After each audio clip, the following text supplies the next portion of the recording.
आज हम इस वीडियो में आज बताएंगे कि ब्लेजर वेब असेंबली का जो डिफ़ॉल्ट फोल्डर स्ट्रक्चर होता है इसके बारे में थोड़ा मैं एक्सप्लेन करूँगा कि इसमें जो फोल्डर किस काम में आता है, किस लिए यूज करते हैं। तो सबसे पहले मैं बताऊंगा फ्रेंड कि ब्लेजर वेब असेंबली का जो फोल्डर स्ट्रक्चर है आप देख पाएंगे कि जैसा कि मैंने ASP.NET कोर MVC में जो फोल्डर स्ट्रक्चर था और सेम वैसा ही कुछ इसमें भी आपको देखने के लिए मिल रहा है, जिसे आप मैं बता रहा हूँ कि उसमें भी कनेक्टेड सर्विस था। तो कनेक्टेड सर्विस जो होता है फ्रेंड, इससे क्या होता है कि थर्ड पार्टी का सर्विस हम लोग को यूज कर रहे हैं, अपने एप्लीकेशन में इम्प्लीमेंट करना चाहते हैं, चाहे AWS सर्विस हो, चाहे गूगल का सर्विस हो, चाहे थर्ड हम लोग कुछ एग्जिस्टिंग कुछ सर्विस बना रहे हैं, अलग एप्लीकेशन है, उसको हम यूज़ इसमें रेफरेंस को इंक्लूड करना चाहते हैं इस एप्लीकेशन में। इसके लिए हम कनेक्टेड सर्विस का हम यूज़ करते हैं फ्रेंड। और यहाँ पर क्या होता है कि डिपेंडेंसी क्या होता है कि इसके अंदर जो होता है, जो कुछ भी हम लाइब्रेरी यदि इंस्टॉल करना चाहते हैं, सपोज मैं एंटिटी फ्रेमवर्क को यूज़ करना चाहता हूँ, GraphQL को यूज़ करना चाहता हूँ, तो कुछ भी यदि आप लाइब्रेरी नगेट पैकेज से इंस्टॉल करते हैं तो इसकी क्या होता है, वो लाइब्रेरी आपके आगे यहाँ पे जाके इंक्लूड हो जाता है फ्रेंड। और ये क्या होता है, फ्रेमवर्क होता है, इस फ्रेमवर्क के अंदर जो जितने भी .NET फ्रेमवर्क का जितने भी असेंबली फाइल होता है सारा इसके अंदर एग्जिस्ट करता है फ्रेंड। और आप एक और देखें एनालाइजर क्या होता है। एनालाइजर क्या होता है, इसमें मुझे कुछ करना नहीं होता है फ्रेंड। तो इसमें क्या होता है, जब हम कोई लाइब्रेरी इंस्टॉल करते हैं इसके अंदर नगेट पैकेज से जब कोई लाइब्रेरी इंस्टॉल करते हैं तो इसमें क्या होता है कि इसका कुछ एनालाइजर फाइल जो होता है मेरे एनालाइजर फोल्डर के अंदर जो होता है इंक्लूड हो जाता है। इसका हेल्प क्या करता है, जब हम उस जैसे हम लोग इस एप्लीकेशन में सपोज मैं कुछ use library entity framework use कर रहा हूँ, DB कॉन्टेक्स्ट एक क्लास होता है जिसको मैं एप्लीकेशन में इनहेरिट करता हूँ, कोई क्लास एक क्लास बनाता हूँ ऐप DB कॉन्टेक्स्ट, उसको इनहेरिट करता हूँ। उस सिचुएशन में क्या होता है कि वो DB कॉन्टेक्स्ट के बारे में मुझे कुछ गलती में टेक्स्ट टाइप किया तो उससे क्या होता है, कुछ एरर देता है। जो जब वो एरर देता है तो क्या होता है, तो ये एरर मुझे कहाँ से वार्निंग मिलता है, तो एनालाइजर ये एक्सेस करता है कि आप ये मुझे वार्निंग देता है कि आप यहाँ पे मिस्टेक कर रहे हो, ये ऐसे करने से ये सही हो जाएगा, इसको नेम स्पेस मिसिंग कर रहे हो। तो एनालाइजर इसका जो कुछ ऐसे नगेट पैकेज से जब लाइब्रेरी इंस्टॉल करते हैं तो उससे क्या होता है कि उसका डेटा जो एनालाइजर फाइल इंस्टॉल होता है वो मुझे हिंट करता है कि आप यहाँ पे गलती कर रहे हो, तो यहाँ पे वार्निंग देता है, एरर देता है।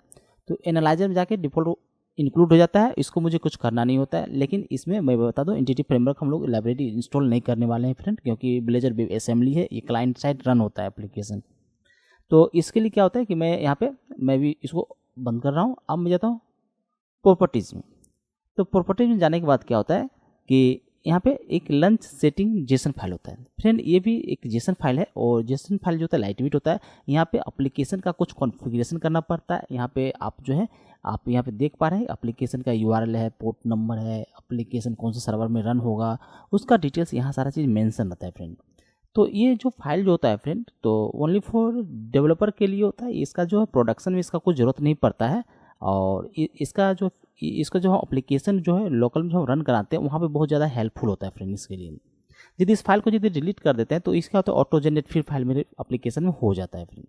तो इसमें क्या होता है कि आप देख पाएंगे कि यहाँ पे project name command name project होता है। यहाँ पे क्या होता है, लंच ब्राउजर होता है, ब्राउजर में लंच करने के लिए क्या होता है ट्रू किया गया है। इसमें इसको इस तरह से सेटअप करके रखा रहता है। इसमें आप जो है पोर्ट नंबर आपका क्या है, यदि एप्लीकेशन को लोकल में यदि रन करके यूज़ करना चाहते हैं तो आपका लोकल का कुछ पोर्ट नंबर होगा, लोकल का आपका कुछ URL होगा।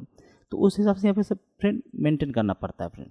और यहाँ पर ऐसा कुछ है नहीं, यहाँ पे आप एप्लीकेशन जो डेवलपमेंट में है तो डेवलपमेंट आपको इन्वायरमेंट सेट करके रखना पड़ता है।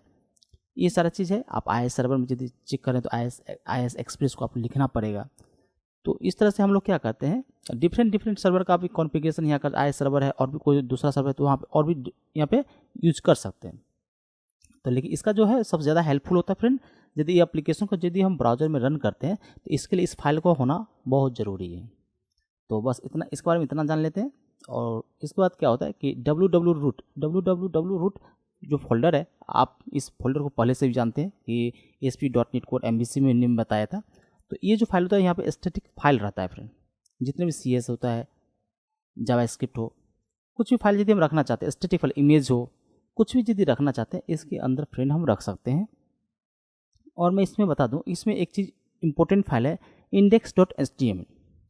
index.html फाइल जो होता है फ्रेंड, इसको मुझे कुछ चेंज नहीं करना पड़ता है, इस बाय डिफ़ॉल्ट क्रिएट हुआ है, इसको ऐसा ही रखना है।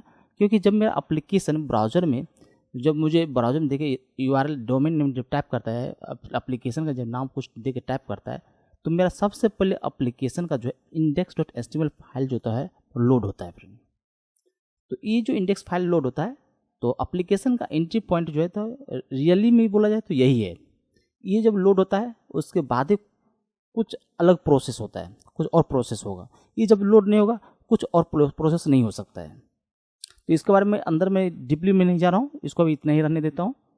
इसके बाद मैंने बताया था कि एक JS service worker .js file एक इंक्लूड होता है फ्रेंड। आप देख पा रहे हैं कि जो एप्लीकेशन जब मैंने क्रिएट किया था वहाँ पर दिया हुआ था प्रोग्रेसिव एप्लीकेशन के बारे में, तो चेक बॉक्स था। तो मैंने चेक बॉक्स को मैंने क्या किया था, चेक किया था, इसीलिए यहाँ पे एक फाइल जनरेट हुआ है सर्विस वर्कर .js फाइल के लिए। तो इसके बारे में अभी कुछ index.html के बारे में अभी कुछ बता नहीं रहा हूँ। जब मैं लाइफ सर्किल बताऊँगा तो लाइफ सर्किल में आपको एक्सप्लेन कर दूँगा। उसके बाद क्या होता है लेआउट। लेआउट का काम क्या होता है आप लोग भी जानते हैं कि ASP.NET कोर MVC में बताया था। ASP.NEट एप्लीकेशन वेब फॉर्म में भी मास्टर पेज होता था। तो यहाँ पर लेआउट है। तो क्या है लेआउट का काम होता है कि जब इस पेज में हम ऐसे पार्ट को रखते हैं जो पार्ट मेरा हर पेज में दिखेगा। तो कहने का मतलब है कि लेआउट का जो सेक्शन होता है कि ऐसे पार्ट को रखना है जो हर पेज में दिखेगा। तो इससे भी क्या होता है इस पार्ट को रीयूज होगा, इसीलिए हम लोग लेआउट का यूज़ करते हैं। जैसे कि हेडर और फुटर का जो पार्ट होता है कि हर पेज में मुझे इस चीज़ को इम्प्लीमेंट करना है। तो यदि हम हर पेज में जाकर हेडर फुटर इंक्लूड करेंगे, यदि बाई चांस इन फ्यूचर यदि मुझे चेंज करना पड़ेगा, यदि हर एप्लीकेशन में 200 पेज है तो 200 पेज में जाकर मुझे फ्रेंड चेंज करना पड़ेगा। तो इस प्रॉब्लम को सॉल्व करने के लिए लेआउट पेज का हम लोग यूज़ करते हैं फ्रेंड। क्योंकि हेडर और फुटर का सेक्शन जो है लेआउट पेज में रखते हैं ताकि हर पेज में ये जो है मतलब यूज हो। और इससे क्या होता है रीयूजेबिलिटी जो होता है, कोड का जो डुप्लीकेट कोड जो होता है वो खत्म हो जाता है। इसलिए हम लेआउट का यूज करते हैं। अब चलते हैं पेज। जैसे फ्रेंड इसमें एक एक्स्ट्रा आपको फोल्डर मिला है पेजेज। जितने भी एप्लीकेशन का पेज बनेगा, यानी इंडेक्स का पेज बनेगा, होम का पेज बनेगा, कॉन्टैक्ट का पेज बनेगा, कोई एप्लीकेशन यदि बना रहे हैं, अबाउट अस का पेज बनेगा, करियर का पेज बनेगा, कुछ भी पेज बनाते हैं तो हम लोग एप्लीकेशन का सारा एप्लीकेशन का पेज इसके अंदर ही हम लोग डिफाइन करेंगे फ्रेंड। और यहाँ पे अंडरस्कोर import.razor जो फाइल है, इस फाइल में क्या होता है कि आप ASP.NET अंडरस्कोर import.cshtml फाइल आप ASP.NET MVC में आपने पढ़ा था। उसमें क्या होता था कि हम लोग क्या होता है कि इस फाइल में ओनली फॉर क्या करते थे नेम स्पेस यूज करते थे, ताकि हर जितने भी इसके अंदर रेजर पेज यूज हो रहा है उसका नेम स्पेस हर पेज में इम्प्लीमेंट हो जाता है ऑटोमेटिक। तो इससे क्या होता है कि हर पेज में मुझे नेम स्पेस यूज नहीं करना पड़ता। ऐसे नेम स्पेस यहाँ पे रखेंगे, ऐसे नेम स्पेस यहाँ पे import_razor फाइल में ऐसे नेम स्पेस रखेंगे जो हर पेज में सिमिलरली यूज होता है। और जो एक पेज में यूज होता है सभी पेज में नहीं होता है, तो उसी पेज में उस नेम स्पेस को उस पेज में ऑलरेडी हम डिफाइन कर देंगे। इसको import.razor फाइल में हम लोग इम्प्लीमेंट नहीं करेंगे। इस चीज़ को ध्यान रखना फ्रेंड। तो इसमें और भी बहुत सारी चीज़ है, मैं छोटा जो वीडियो बनाऊंगा उसमें मैं आपको टिप्स देता रहूँगा कि कहाँ पे क्या होता है नहीं होता है। तो आप छोटे वीडियो को भी फॉलो कीजिए। और फ्रेंड यदि मेरा वीडियो आपको पसंद आ रहा है तो प्लीज़ चैनल को सब्सक्राइब करें और मेरे वीडियो को जो है शेयर कीजिए और वीडियो को लाइक भी करना मत भूलिए। और आप चलते हैं यहाँ पे app.razor फाइल। app.razor फाइल का काम होता है फ्रेंड, यहाँ पे देख रहे हैं इस फाइल में मुझे कुछ नहीं करना था, इस फाइल में मुझे कुछ नहीं करता। जो फाइल डिफ़ॉल्ट है इस फाइल में मुझे कुछ नहीं भी करना है, इसके बारे में भी। अब चलते हैं program.cs फाइल। तो अब क्या होता है इसमें program.cs फाइल में आप देखिएगा जैसे कि टॉप लेवल स्टेटमेंट मैंने आपको दिखाया था। टॉप लेवल स्टेटमेंट में क्या होता था कि आपने बताया था कि मैंने उसमें नेम स्पेस नहीं होता है, क्लास नहीं होता है, फंक्शन नहीं होता है। तो इसमें उसी तरह से टॉप लेवल स्टेटमेंट है और इसमें कुछ देखिए कुछ सिमिलर मिलेगा। जिस तरह मैंने ASP.NET कोर वेब API में ASP.NET MVC में हम सर्विस को क्या करते थे रजिस्टर करते थे, इसमें भी आपको सर्विस को रजिस्टर करना पड़ेगा, मिडिल वेयर को इंक्लूड करना पड़ेगा फ्रेंड। तो क्या होता है कि हम लोग कैसे सर्विस को रजिस्टर करेंगे, कैसे मिडिल वेयर को हम लोग इंक्लूड करेंगे, इस चीज़ में आपको आप लोग देखिएगा। तो हम लोग कैसे मिडिल वेयर का यूज़ करते हैं, कैसे हम सर्विस का रजिस्टर करते हैं। तो हम इस चीज़ को बस इसमें बस इतना ही होता है।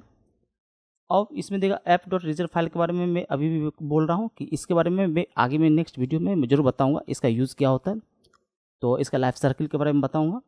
तो फ्रेंड आप इस चैनल को सब्सक्राइब करें फ्रेंड, और इस वीडियो को शेयर करने की कोशिश करें अपने फ्रेंड सर्कल में।